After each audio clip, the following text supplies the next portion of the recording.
اور اس شہر میں تجارت کے تعلق سے دور و دراز خطوں کے اور شہروں کے لوگ آتے اور اپنے کاروبار کے طور پر وہاں پر رکتے، مال بیچتے. تو وہاں کی زبان عربی زبان خلط ملط ہو گئی تھی، خالص عربی زبان نہیں رہی تھی، اس میں اختلاط ہو گیا تھا. تو عرب کے لوگ اپنے بچوں کو دیہات میں بھیجتے تاکہ خالص عربی زبان پر ان کو دسترس اور قدرت حاصل ہو جائے.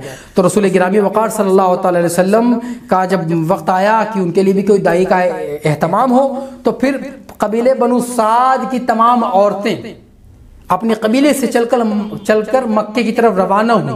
اس میں سے ایک خاتون حضرت حلیمہ سعدیہ بھی ہیں، جو اسی قبیلے کی ایک خاتون تھی. ان کے پاس ایک لاچار ضعیف گھوڑی تھی جس پر بیٹھ کے وہ سفر کرتے ہوئے مکے کی طرف آ رہی تھی، اور ان کے پاس ان کا ایک بیٹا تھا جس کا نام تھا شیبہ، وہ اس کو ساتھ میں لے کے آ رہی تھی. آپ کے پاس نہ مال تھا نہ متا تھا، ایک لاچار اور ضعیف گھوڑی تھی جو قبیلے کی اور قافلے سے پچھڑ رہی تھی.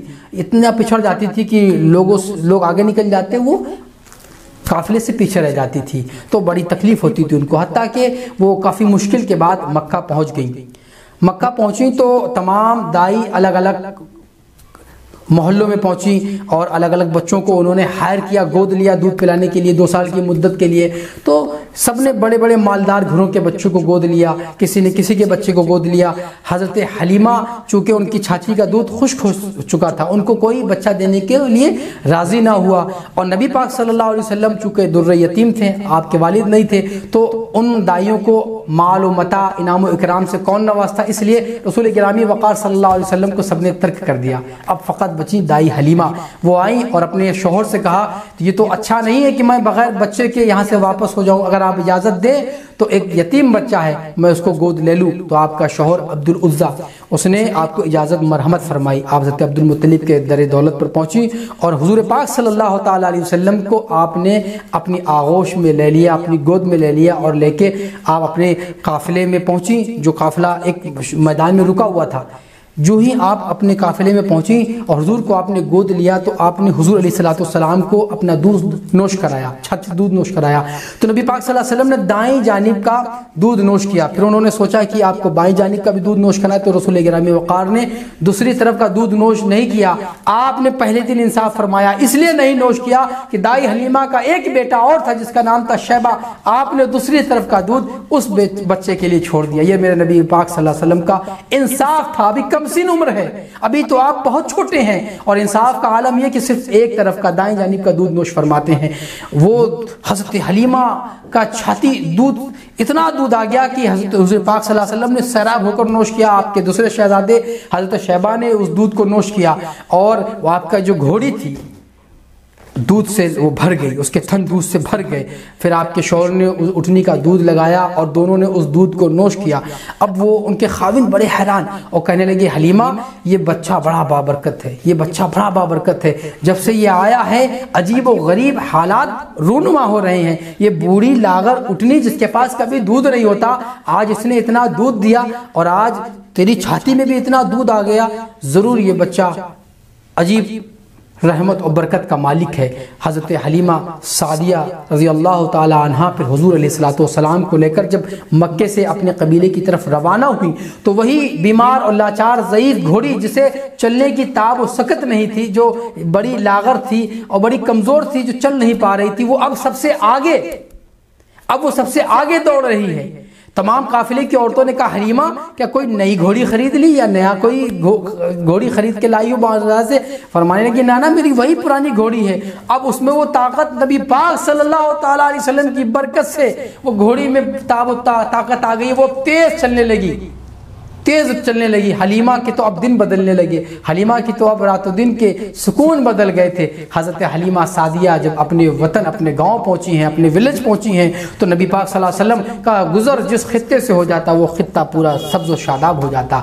آپ جس علاقے میں چلے جاتے وہ علاقہ پورا ہرا بھرا ہو جاتا.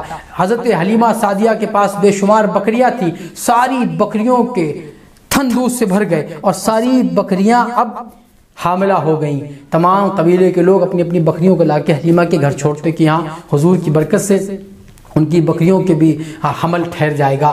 تو حضور کی اتنی برکت تھی حلیمہ سعدیہ کے گھر میں کہ اب کوئی غربت نہیں، افلاس نہیں، تنگ دستی نہیں، ہر طرف رحمت، ہر طرف برکت، اللہ کی رحمتوں کا نزول ہونا شروع ہو گیا۔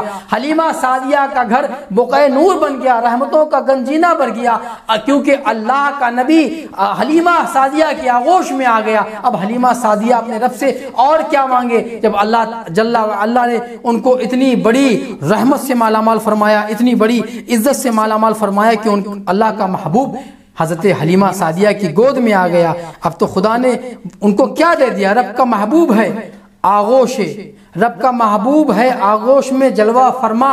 اب جو مانگے بھی تو کیا بی بی حلیمہ مانگے، رب کا محبوب ہے، آغوش حلیمہ میں جلوہ فرما۔ اب جو مانگے بھی تو کیا بی بی حلیمہ مانگے، یعنی جب تو اللہ کا محبوب جب گود میں آ گیا تو اب بی بی حلیمہ اب کیا مانگ سکتی ہیں؟ سب کچھ تو خدا نے ان کو دے دیا۔ مصطفیٰ دینے کے بعد سب کچھ تو ان کو مل گیا، کیونکہ اللہ نے اپنے حبیب کا ان کی گود میں عطا کر دیا۔ بی بی حلیمہ کے گھر میں جو حالات ظہور پذیر ہوئے حضور پاک صلی اللہ علیہ وسلم کی آمد کے بعد، وہ کتابوں میں مندرج ہیں۔ حضرت عبدالحق محدث دہلوی نے ان واقعات، ان معجزات کو اپنی کتاب میں نقل فرمایا ہے۔ اللہ تبارک و تعالیٰ مصطفیٰ جان رحمت صلی اللہ تعالیٰ علیہ وسلم کے فیضان سے ہم سب کو، غلامان مصطفیٰ کو مالا مال فرمائے۔ مصطفیٰ کی یہی میلاد ہے، اسی کو میلاد کہتے ہیں۔ مصطفیٰ کی آمد کا ذکر، مصطفیٰ کے معجزات کا ذکر، مصطفیٰ کی سیرت کا ذکر، مصطفیٰ کے ظہور کا ذکر، مصطفیٰ کی بعثت کا ذکر، اسی کو میلاد کہتے ہیں۔ جب سنی اس میلاد کو مناتے ہیں اور چراغا روشنی کر کے حضور کا میلاد کہتے ہیں، تو کچھ کم خواندہ لوگ، کم پڑھے لکھے لوگ، جن کو نہ حضور سے عشق ہے نہ کوئی لگاؤ ہے، وہ آ کر ان محافل کو بدعات اور منکرات میں سے گرداننے لگتے ہیں اور الگ الگ ٹائٹل دے کر خود سیرت کے جلسے کرتے ہیں۔ ارے حضور کی جب تک ولادت نہیں تو سیرت کہاں سے؟ پہلے تو حضور کی ولادت ہے۔